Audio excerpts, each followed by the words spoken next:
بسم اللہ الرحمن الرحیم۔ السلام علیکم ورحمۃ اللہ وبرکاتہ۔ امید ہے تمام سامعین ناظرین بخیر و عافیت ہوں گے۔ آج ہم اپنی کتاب شرح عقائد کے سبق نمبر 21 کو پڑھیں گے، اور ہمارا سبق للخلقی ای المخلوقی کی عبارت سے شروع ہوگا اور وَإِلَّا فَالْعَقْلُ کی عبارت پر مکمل ہوگا۔ تو آئیے سب سے پہلے اپنے آج کے سبق کی عبارت کو دیکھتے ہیں۔ بسم اللہ الرحمن الرحیم۔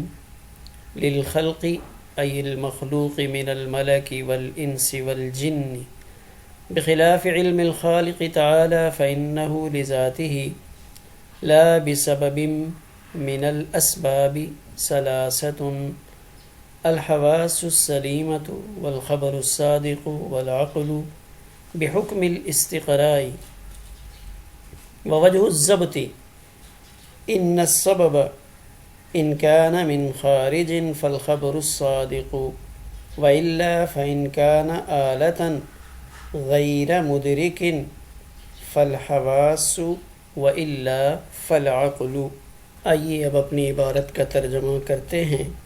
للخلق اور علم کے اسباب مخلوق کے لیے، یعنی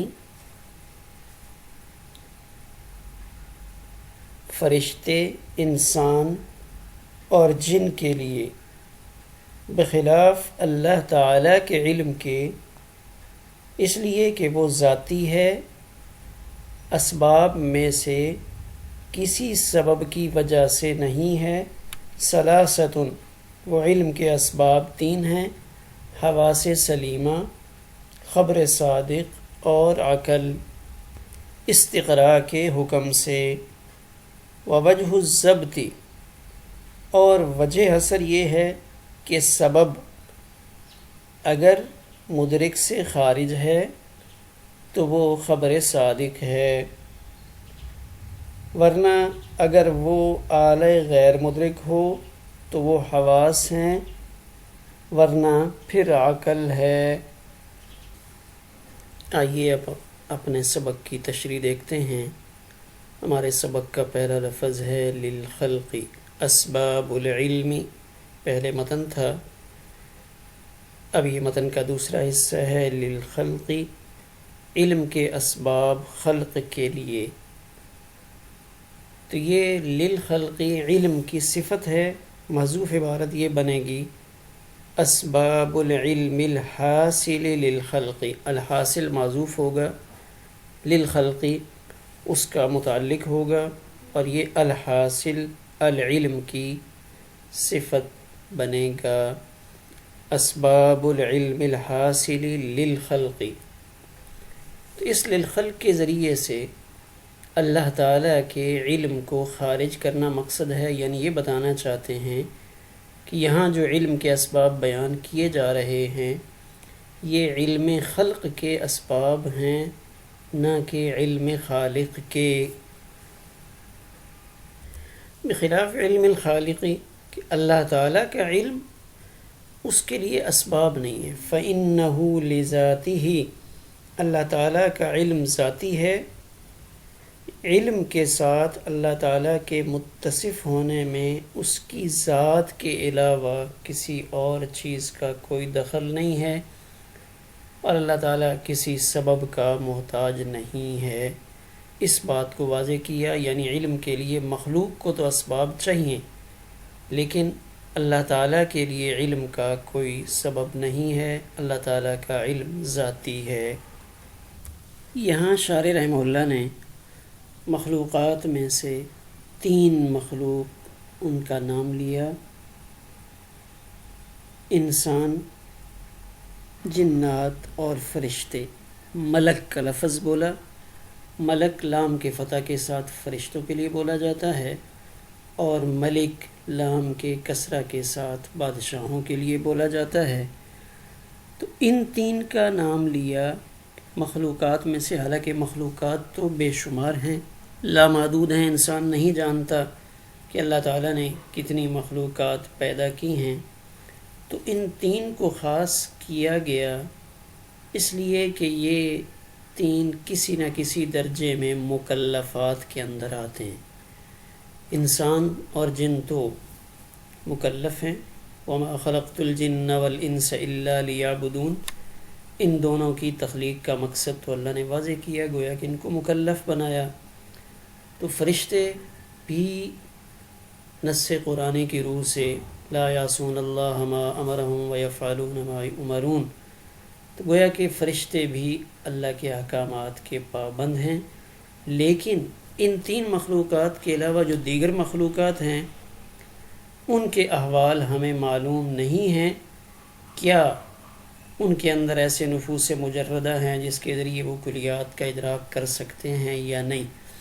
تو گویا کہ اس کائنات میں علم والی مخلوقات یہ تین ہیں، اس وجہ سے شارح نے کہا کہ مخلوق کے لیے علم کے اسباب وہ تین ہیں۔ علم کے اسباب تین ہیں۔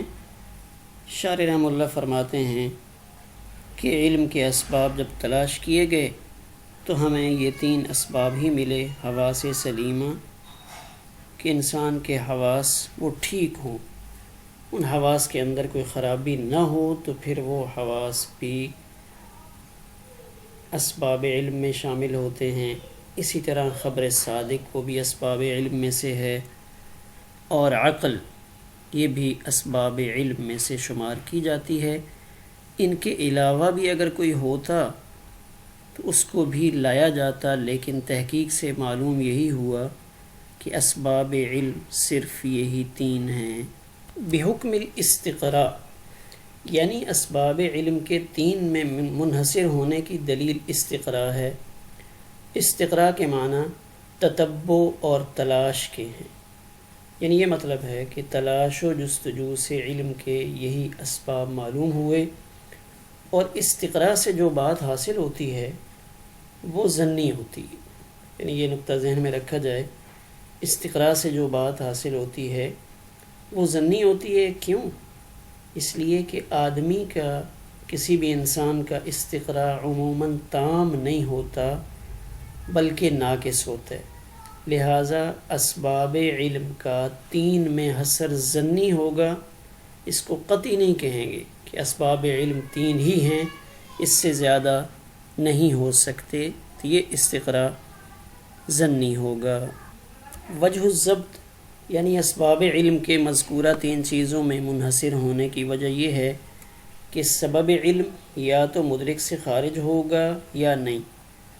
اگر مدرک سے خارج ہے تو وہ خبر صادق ہے، اور اگر وإلا اگر وہ مدرک سے خارج نہ ہو